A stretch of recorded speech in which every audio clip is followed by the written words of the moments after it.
Hi, FLO സിനിഫയിലേക്ക് എല്ലാവർക്കും സ്വാഗതം.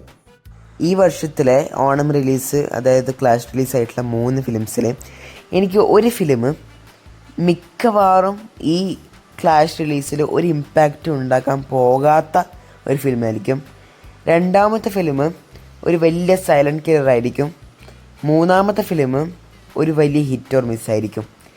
ഇതിലേത് ഫിലിമാണ് ഏത് എന്നാണ് ഇനി നമ്മൾ വീഡിയോയിലേക്ക് കടന്നിട്ട് പറയാൻ പോകുന്നത്. നമുക്ക് വീഡിയോയിലേക്ക് കടക്കാം. ആദ്യമായിട്ട് ഖലീഫയിലേക്ക് വരുത്താണെങ്കിൽ ഖലീഫ എന്നാണ് പറയുന്നത് കേട്ടോ. എന്തായാലും അവിടെ ഇപ്പോൾ ഖലീഫ എന്ന് തന്നെ പറയാം നമുക്ക് എളുപ്പത്തിന്. ഈ സിനിമ ഞാൻ ഇതുവരെ കണ്ടൊരു ഫിലിമാണ്. ഞാനൊരു പ്രതീക്ഷയില്ലാതെ ടീസറോ ട്രെയിലറോ ഒന്നും കാണാതെ, പ്രതീക്ഷ ഇല്ല എന്നല്ല, ഒരു ഫ്രഷ് മൂഡിലാണ് കണ്ടത്. സിനിമയെപ്പറ്റി പ്രത്യേകിച്ച് വല്ല കണ്ടന്റൊന്നും കാണാതെ ഈ പണ്ട് ഒരു വർഷം മുമ്പോ മറ്റും എന്തോ ഒരു ഗ്ലിംസരം പോലെ കണ്ടായിരുന്നു. അതൊക്കെ എനിക്കിഷ്ടമായിരുന്നു, അതിൻ്റെ ഒരു മേക്കിങ്, വിഷ്വൽസൊക്കെ. അപ്പോൾ ആ ഒരു ഇതിൽ മാത്രം ഞാൻ സിനിമ പ്രത്യേകിച്ച് എനിക്ക് വിലയിരുത്താനുണ്ടായിരുന്നുള്ളൂ. അപ്പോൾ ഏകദേശം ഒരു ഫ്രഷ് മൂഡിലാണ് ഞാൻ സിനിമ കാണാൻ പോയത്. ഞാനൊരു സ്പോയിലറും കാണാതെ പോയതുകൊണ്ട് എനിക്ക് സിനിമ നല്ല രീതിയിൽ വർക്കായിരുന്നു. സിനിമയിൽ എന്താണോ നമ്മൾ പ്രതീക്ഷിക്കുന്നത്, ഒരു ഗാങ്സ്റ്റർ ഫിലിം ആകുമ്പോൾ നമുക്ക് ചില എലമെൻറ്റ്സ് ഉണ്ടാവുമല്ലോ, അതായത് ആ ഒരു ബിൽഡപ്പ്, അതുപോലെ തന്നെ ഒരു ലാർജർ ദൻ ലൈഫ് ആ ഒരു ഫീല്, അതൊക്കെ സിനിമയിൽ വൃത്തിയായിട്ട് ചെയ്തിട്ടുണ്ട്. But is it bringing something new to the table എന്ന് വെച്ച് കഴിഞ്ഞാൽ ഒന്നുമില്ല സത്യം പറഞ്ഞാൽ പ്രത്യേകിച്ചിട്ട്. അതായത് നമ്മൾ ഈ പൊതുവെ മാസ് ഫിലിംസിലൊക്കെ കാണുന്ന ഈ കറപ്റ്റ് പൊളിറ്റീഷ്യൻസ്, അതുപോലെ റൂത്ത്ലെസ് റിച്ച് മെൻ, അതുപോലെ എത്ര പറഞ്ഞാലും പഠിക്കാത്ത വില്ലന്, ഒരു പാവമായിട്ടുള്ള റിച്ച് മാൻ, അങ്ങനെ നമ്മൾ ഈ എത്തിക്കൽ ഗ്യാങ്സ്റ്ററും അതുപോലെ അൺഎത്തിക്കൽ ഗ്യാങ്സ്റ്റർ, അങ്ങനെ നമ്മൾ കുറേ ഗ്യാങ്സ്റ്റർ ഫിലിംസിൽ കാണുന്ന ഹീറോ വേഴ്സസ് വില്ലൻ ഫേസിലുള്ള ഒരു ഡൈനാമിക്സ് തന്നെയാണ് ഈ സിനിമയിൽ പ്രത്യേകിച്ച് കാണാനുള്ളത്. നല്ല രീതിയിൽ KGF ആയിട്ടുള്ളൊരു സാമ്യത എനിക്ക് തോന്നിയിട്ടുണ്ടായിരുന്നു. അത്ര നെഗറ്റീവായിട്ട് പറയുന്നില്ല, എന്നാലും അതൊരു കാര്യമായിട്ട് തോന്നി പ്രത്യേകിച്ചിട്ട്. പക്ഷേ ഈ സിനിമയിൽ എനിക്ക് തോന്നുന്നു ഈ സീൻസ് കഥയായാലും പോകുമ്പോൾ വളരെ പ്രെഡിക്റ്റബിൾ ആയിട്ടാണ് വരുന്നത്. നമ്മൾ ഈ ചില സീൻസൊക്കെ തുടങ്ങുമ്പോൾ തന്നെ നമുക്ക് മനസ്സിലാവും ഈ സീൻ എങ്ങനെ വരാൻ പോകുന്നത്, ഇതിലാരെങ്കിലും ഇങ്ങനെ മരിക്കോ ഇല്ലേ, അങ്ങനെ നമുക്ക് ഏകദേശം ഒരു ഐഡിയ സിനിമയിലെ ഓരോ സീൻസ് കാണുമ്പോൾ തന്നെ നമുക്ക് തന്നെ മനസ്സിലാവും കഥയെ പറ്റിയിട്ട്. അങ്ങനെ ഒരു ട്വിസ്റ്റ് ആൻഡ് ടേൺസ് ഉള്ള ഭയങ്കര എന്താ പറയുക സ്മാർട്ടായിട്ടുള്ള ഒരു സ്റ്റോറി ടെല്ലിംഗ് ഒന്നും അല്ല സിനിമയ്ക്കുള്ളത്. ഒരു മാസ് ഫിലിം ആകുമ്പോൾ നമ്മൾ അതൊന്നല്ല പ്രതീക്ഷിക്കുന്നത്. ഒരു മേക്കിങ്ങും അതുപോലെ തന്നെ ആ ഒരു ലാർജർ ദാൻ ലൈഫ് ഫീലൊക്കെ തന്നെയാണ് നമുക്ക് വേണ്ടത്. ആ സാധനം എന്തായാലും തരുന്നുണ്ട്. രണ്ടാമത്തത് ബെത്ലഹേം കുടുംബ യൂണിറ്റ്. ഈ സിനിമ ഹിറ്റാകുമെന്ന് എനിക്കൊരു 99% ഷുവർ ആയിരുന്നു സിനിമ ഇറങ്ങുന്നതിന് മുമ്പ് തന്നെ. കാരണം ഒന്നാമത്തെ കാര്യം, ഗിരീഷ് ഷെഡിനെ പോലെ റോംകോമിൻ്റെ ആശാൻ എന്നൊക്കെ പറയുന്ന ആൾ റോംകോമിൽ തന്നെ ഒരു ഫിലിം ചെയ്യുന്നു. അത് തന്നെ നമ്മൾ എന്താ പറയുക, ഒരു ഷോർട്ട് ഹിറ്റ് എന്നുള്ളതിനുള്ള സാധ്യത നമ്മൾ ഓൾറെഡി കണ്ടു കഴിഞ്ഞു. കാരണം ഗിരീഷ് ഷെഡി ഒരു റോംകോം ഫിലിം ചെയ്തിട്ട് ഇതുവരെ അത് മോശമായിട്ട് വന്നിട്ടില്ല.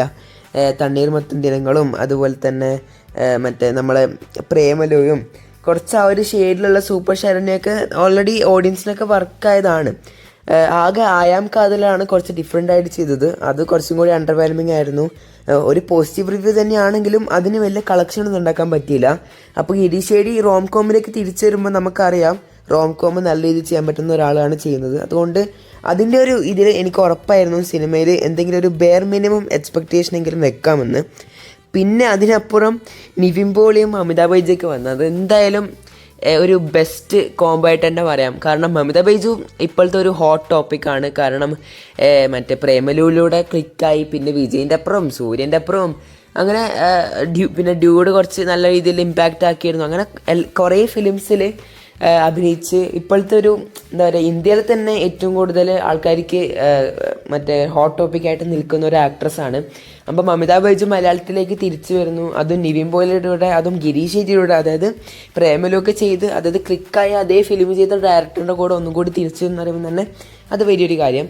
പിന്നെ നിവിൻ പോളി നമുക്കറിയാം, നമ്മൾ പലപ്പോഴും വിചാരിച്ചത് നിവിൻ പോളിക്ക് പണ്ടത്തെ ആ ചാമൊക്കെ നഷ്ടപ്പെട്ടു, പണ്ടത്തെ പോലത്തെ ആ ഒരു റൊമാൻറ്റിക് കോമഡി ആ വൈബുള്ള ഫിലിംസ് ഒന്നും ചെയ്യാൻ കഴിയില്ല എന്ന്. പക്ഷെ അത് സർവ്വമായിലൂടെ ഓൾറെഡി അങ്ങനെയൊന്നും സംഭവിച്ചിട്ടില്ല എന്ന് നിവിൻ പോളി തെളിയിച്ചു കഴിഞ്ഞു. അപ്പോൾ ആ കണക്കിൽ ഈ സിനിമയിൽ ഒന്നും നമുക്ക് എന്താ പറയുക മോശമാകുമെന്ന് പ്രതീക്ഷിക്കാൻ ഒന്നും ഉണ്ടായിരുന്നില്ല. അപ്പോൾ സിനിമ തിയേറ്ററിൽ പോയി കാണുമ്പോൾ എല്ലാവരും ആ എക്സ്പെക്റ്റേഷനിൽ തന്നെയാണ് കണ്ടത്, ഒരു വലിയ എക്സ്പെക്റ്റേഷനിൽ തന്നെ. പക്ഷേ സിനിമയെ കൊണ്ട് ആ എക്സ്പെക്റ്റേഷൻസിനെ 100% മീറ്റ് ചെയ്യാൻ സാധിക്കുകയും ചെയ്തു. അങ്ങനെ നല്ല രീതിയിൽ ഇപ്പോൾ തിയേറ്ററിൽ ഓടുന്നുണ്ട്. എൻ്റെ അഭിപ്രായത്തിൽ ഷോട്ട് ഒരു 100 കോടൊക്കെ അടിക്കാനുള്ള എല്ലാ സാധ്യതയും സിനിമയിൽ ഞാൻ കാണുന്നുണ്ട്. പിന്നെ വരുന്നതാണ് ഐ എം ഗെയിം. ഈ സിനിമ സെപ്റ്റംബറിന് ഇറങ്ങാൻ നിൽക്കുന്നതാണ്. അതുകൊണ്ട് തന്നെ നമ്മളെ ഈ ഓണം റിലീസിൻ്റെ ആ ഒരു കളക്ഷൻ, ഈ ലീവ് ദിവസങ്ങളുടെ കളക്ഷനൊന്നും ഉണ്ടാക്കാൻ സാധിക്കില്ല. എന്നാലും എല്ലാവരും പ്രതീക്ഷിക്കുന്നത് ഉറപ്പായിട്ടും ഓണം തൂക്കാൻ പറ്റുന്ന, അതായത് ഓണം കാലം ഏകദേശം തൂക്കാൻ പറ്റുന്ന ഒരു ഫിലിമായിട്ട് എന്നാലും മാറാൻ സാധിക്കുന്നതാണ്. പക്ഷേ എനിക്ക് തോന്നുന്നില്ല സത്യം പറഞ്ഞു കഴിഞ്ഞാൽ. കാരണം ഓൾറെഡി ദുൽഖർ സൽമാൻ്റെ മലയാളത്തിലേക്കുള്ള കുറേ കാലത്തിന് ശേഷമുള്ള തിരിച്ചുവരവാണ്, മമ്മൂട്ടിയൊക്കെ ഉണ്ടെന്ന് പറയുന്നു. അങ്ങനെയൊക്കെ ഉണ്ടെങ്കിൽ കൂടി ഇതിൻ്റെ കുറച്ചും ടോപ്പിക്ക് കുറച്ചും കൂടി എന്താ പറയുക എക്സ്പെരിമെൻ്റൽ ആണെന്ന് തോന്നുന്നു. എനിക്ക് സിനിമയുടെ ടീസറും ട്രെയിലറും കണ്ടിട്ടൊരു അങ്ങനെ നല്ലതായിട്ട് വരുന്നത് തോന്നുന്നില്ല സത്യം പറഞ്ഞു കഴിഞ്ഞാൽ. ഒരു ആവറേജോ എബോ ആവറേജോ ആ രീതിയിൽ വരുന്നതാണ്. ഞാൻ ഉറപ്പായിട്ടും കാണാത്തൊരു ഫിലിമിനെ പറ്റി ഇങ്ങനെയൊന്നും വിലയിരുത്താൻ പാടില്ല. എന്നാലും എൻ്റെ ഒരു ഇതിലെന്ന് വെച്ചാൽ സിനിമ അത്ര ഒരു കട്ട പോസിറ്റീവ് റിവ്യൂ ഒക്കെ വന്നു കഴിഞ്ഞാൽ മാത്രമേ വലിയൊരു ഇമ്പാക്റ്റ് ചലനം ഈ തിയേറ്ററിൽ ഉണ്ടാക്കൂ എന്നാണ് എനിക്ക് തോന്നുന്നത്. അല്ലാണ്ട് ഈ വെറുതെ ഫാമിലി ഓഡിയൻസോ അല്ലെങ്കിൽ ഫ്രണ്ട്സോ ഒരിക്കലും ഖലീഫയുടെയും ബെത്ലഹേം കുടുംബ യൂണിറ്റിൻ്റെയും മുകളിൽ ഇതിനെ പ്രിഫർ ചെയ്യുന്നത് എനിക്ക് തോന്നുന്നില്ല. കാരണം ഒരു എക്സ്പെരിമെൻ്റൽ ടോപ്പിക്ക് തന്നെയാണ്. അതായത് സിനിമകൾ, അതായത് ഒരു സിനിഫൈൽ അല്ലാതെ വെറുതെ ഒരു കാഷ്വൽ ഓഡിയൻസിന് ഇങ്ങനത്തെ ഫിലിംസൊക്കെ കാണാൻ അത്രത്തോളം ത്വരയുണ്ടാവും എനിക്ക് തോന്നുന്നില്ല. ഓഫ് കോഴ്സ് ഒരു കൊമേഴ്ഷ്യൽ ഫിലിമൊക്കെ തന്നെയാണ്, എന്നാലും എനിക്ക് തോന്നുന്നത് അങ്ങനെയാണ്. അതുപോലെ തന്നെ ഞാൻ നേരത്തെ പറഞ്ഞ പോലെ ഹിറ്റ് ഓർ മിസ്സായിട്ട് നിൽക്കുന്നത് മറ്റേ ഐ എം ഗെയിം ആയിരിക്കും. വലിയ ഇമ്പാക്റ്റൊന്നും ആക്കാത്ത ഫിലിം ഖലീഫ ആയിരിക്കും. അതുപോലെ സൈലൻറ്റ് കില്ലറായിട്ട് നിൽക്കുന്നത് ബെത്ലഹേം കുടുംബ യൂണിറ്റ് ആയിരിക്കും. ഞാൻ പറഞ്ഞ ഒരു ഗ്രാഫ് നമുക്ക് ഓൾറെഡി തിയേറ്ററിൽ കാണാൻ പറ്റും. ഫസ്റ്റത്തെ ഡേ തന്നെ ബെത്ലഹേം കുടുംബ യൂണിറ്റ് ഒരു 16 കോടിക്ക് അടുത്ത് കളക്ഷൻ ഉണ്ടാക്കിയപ്പോൾ ഖലീഫ വെറും 13.5 കോടി മറ്റേ ആക്കിയിട്ടുള്ളൂ. അത് ശരിക്കും തന്നെ വലിയൊരു പ്രശ്നമാണ്. സീൻസ് നോക്കിയാൽ ഖലീഫ ഭയങ്കര വലിയൊരു ബഡ്ജറ്റിലാക്കിയ ഫിലിമാണ് കമ്പയർഡ് ടു ബെത്ലഹേം കുടുംബ യൂണിറ്റ്. അപ്പോൾ എന്തായാലും ഫസ്റ്റ് ഡേ തന്നെ ബെത്ലഹേം കുടുംബ യൂണിറ്റ് നല്ല കളക്ഷൻ ആക്കിയെങ്കിൽ ഉറപ്പായിട്ടും ഖലീഫയ്ക്കായിരിക്കും കൂടുതൽ ദിവസം പോകും തോറും കളക്ഷൻ കുറഞ്ഞു വരിക ബെത്ലഹേം കുടുംബമായിട്ട് കമ്പയർ ചെയ്യുമ്പോൾ. കാരണം മാസ് ഫിലിംസൊക്കെ ഫസ്റ്റ് ഡേയ്സ് ആണല്ലോ കൂടുതൽ ആൾക്കാർ പോയി കാണുക. ബെത്ലഹേം കുടുംബ യൂണിറ്റൊക്കെ നമുക്ക് പറയുകയാണെങ്കിൽ ഒരു കോമഡി ഫിലിംസൊക്കെ ചിലപ്പോൾ കുറേ 10-20 ദിവസം കഴിഞ്ഞാലും ഒരു ഏകദേശം ഫ്ലോയിൽ തന്നെ തിയേറ്ററിൽ ഓടുകയാണ്. നമ്മൾ മലയാള ഫിലിംസിൻ്റെ ഒരു പൊതുവേ ഉള്ളൊരു ട്രെൻഡ് നോക്കിയാൽ നമുക്ക് മനസ്സിലാക്കാൻ കഴിയുന്ന ഒരു കാര്യമാണത്. അപ്പോൾ ഇതുവരെ മനസ്സിലാക്കിയുള്ളൊരിതെന്ന് വെച്ച് കഴിഞ്ഞാൽ 2 ദിവസം കൊണ്ട് മറ്റേ ബെത്ലഹേം കുടുംബ യൂണിറ്റ് 37.5 കോടി മറ്റാക്കി. അതേസമയം നമ്മളെ ഖലീഫ ആക്കിയത് 19 to 22 കോടി മറ്റാണ്. അപ്പോൾ ഇത് വെച്ചിട്ടാണ് നമുക്ക് മനസ്സിലാക്കാൻ ബെത്ലഹേം കുടുംബ യൂണിറ്റ് ഭയങ്കര ഒരു സ്പീഡ് ഫ്ലോയിലാണ് പോകുന്നത്.